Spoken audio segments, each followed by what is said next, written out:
கிறிஸ்துக்குள் பிரியமானவர்களே, ஆண்டவரும் உலக ரட்சகருமாகிய இயேசு கிறிஸ்துவின் நாமத்தினாலே இந்த அதிகால வேளையில உங்கள் எல்லாருக்கும் இருதயத்தின் ஆழத்திலிருந்து நல்வாழ்த்துக்கள். எனக்கு அன்பான தேவனுடைய பிள்ளைகளை, நல்லா இருக்கிறீங்களா? சுகமா இருக்கிறீங்களா? சமாதானம் இருக்கிறீங்களா? இந்த கால வேளையில கூட ஆண்டவர் உங்களை ஆசீர்வதித்து அவருடைய கிருபின் சமாதானத்தினாலே நிரப்பி நடத்துவாராக. 2 கொரிந்தியர் 4ஆம் அதிகாரம் 17வது வசனத்தை வாசித்து இந்த நாளுக்காக நாம் ஜெபிப்போம். கலங்காதீர்கள், அதி சீக்கிரத்தில் நீங்கும் இந்த லேசான உபத்திரவம். எனக்கு அன்பான தேவனுடைய பிள்ளைகளே, 2 கொரிந்தியர் 4ஆம் அதிகாரம் 17வது வசனத்துல அப்போஸ்தலனாகிய பவுல் கொரிந்தி ஜனங்களுக்கு சொல்லுகிறார், கலங்காதிருங்கள், அதி சீக்கிரத்தில் இந்த லேசான உபத்திரவம் நீங்கும் என்று வாக்குதத்தமாய் அந்த திருச்சபைக்கு கொடுக்கிறார். எனக்கு அன்பான தேவனுடைய பிள்ளைகளே, இந்த 2 கொரிந்தியரை நம்ம பார்க்கிற பொழுது அவர்கள் மனம் திரும்பின அந்த சூழ்நிலையில தான் அவர்களுக்கு அதிகமாக உபத்திரவமும் நெருக்கடியும் வந்ததான சூழ்நிலையை பார்த்து அறிந்து ஆண்டவர் அவருடைய ஊழியக்காரனாகிய அப்போஸ்தலனாகிய பவுலின் மூலமாக இந்த வாக்குதத்தத்தை கொடுக்கிறார். எனக்கு அன்பான தேவனுடைய பிள்ளைகளை, நம்ம கூட ரட்சிக்கப்படுகிறதற்கு முன்பதாக இருந்த உபத்திரவம், பிரச்சனையை, போராட்டத்தை விட ரட்சிக்கப்பட்ட பிறகு வருகிறதான உபத்திரவம், பிரச்சனை, போராட்டம் தான் அதிகம். ஆனாலும் கூட ஆண்டவர் கைவிடவே மாட்டார். நீதிமானை ஒருபோதும் தள்ளாட விட்டார். நீதிமானை ஆண்டவர் கைவிட்டதாக ஒருபோதும் சரித்திரத்தில் இல்லவே இல்லை. யாருங்க நீதிமான? ஆண்டவருடைய திரு ரத்தத்தினால கழுவப்பட்டவர்கள். ஆண்டவருடைய ரத்தத்தினாலே கழுவப்பட்டு சொந்த ரட்சகராக ஆண்டவரை ஏற்றுக்கொண்டிருக்கிறார்களே, அவர்கள் தான் நீதிமான். அவர்களை ஆண்டவர் எந்த உபத்திரவத்திற்கும் ஒப்பு கொடுக்கவே மாட்டார். உபத்திரவத்தை நீக்குகிறது மாத்திரமல்ல, அவருடைய சமாதானத்தினால் அவர் நிரப்புவார்.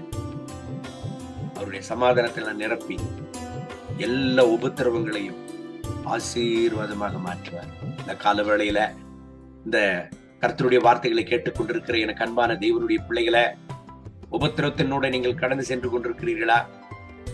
பிரச்சனை, பாடு, போராட்டம், அசமாதானம், நெருக்கடி, தாங்க முடியாத வலி, வேதனை, ஐயோ எப்பொழுது இந்த பிரச்சனை மாறும், இந்த உபத்திரவம் மாறும் என்று வேதனையோடு நீங்கள் இருக்கிறீர்களா?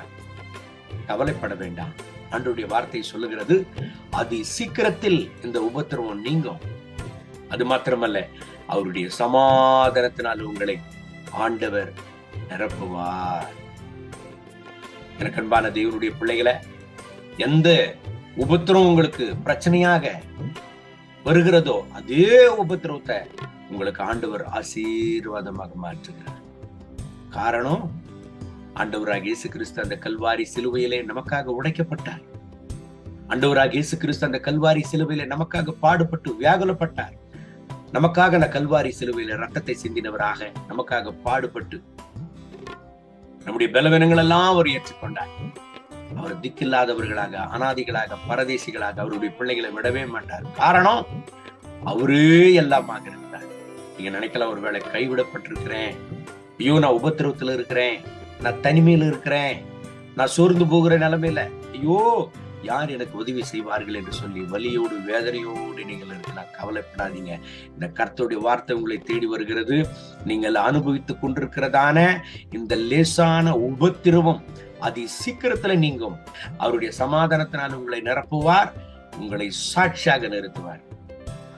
கர்த்தர் இந்த வாக்கு தத்தத்தின்படி உங்களை ஆசீர்வதித்து உங்கள் வாழ்க்கையில பெரிய அற்புதத்தை செய்வாராக. கண்களை மூடி ஜெபிப்போமா? அன்பின் ஆண்டவரே, இந்த கால வேளையில இந்த வசனத்தை கேட்டு ஜெபித்துக் கொண்டிருக்கிற ஒவ்வொரு கர்த்தருடைய பிள்ளைகளுக்காக ஜெபிக்கிறோம். ஆண்டவரே, எந்த உபத்திரத்தினோட, எந்த பாடு பிரச்சனையினோட, எந்த வலி வேதனையினோட, எந்த வியாதியினோட இவர்கள் கடந்து சென்று கொண்டிருக்கிறார்களோ, அந்த உபத்திரவத்தை நீக்கி போடும். இவர்களை விட்டு ஒரு அற்புதத்தை இவர்களுக்கு செய்தருளும் ஆண்டவர். இவங்க துக்கத்தை சந்தோஷமாக மாற்றும். இவர்கள் கவலை, கண்ணீர், வருத்தம், வேதனை, கஷ்டம், நஷ்டம், பாரங்களெல்லாம் எடுத்து போட்டுரும். ஆண்டவரே, இவர்கள் உபத்திரவத்தெல்லாம் நீக்க மாட்டவர். ஜீவனுள்ள கர்த்தருடைய பிரசன்னம் இவர்கள் மேல இறங்கி வரட்டும்.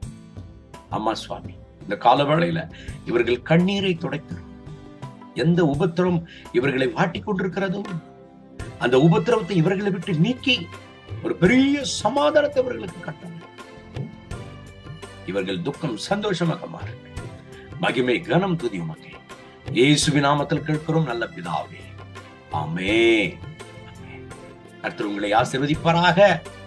இந்த நாள் முழுவதும் நடத்துவாராக. God bless you.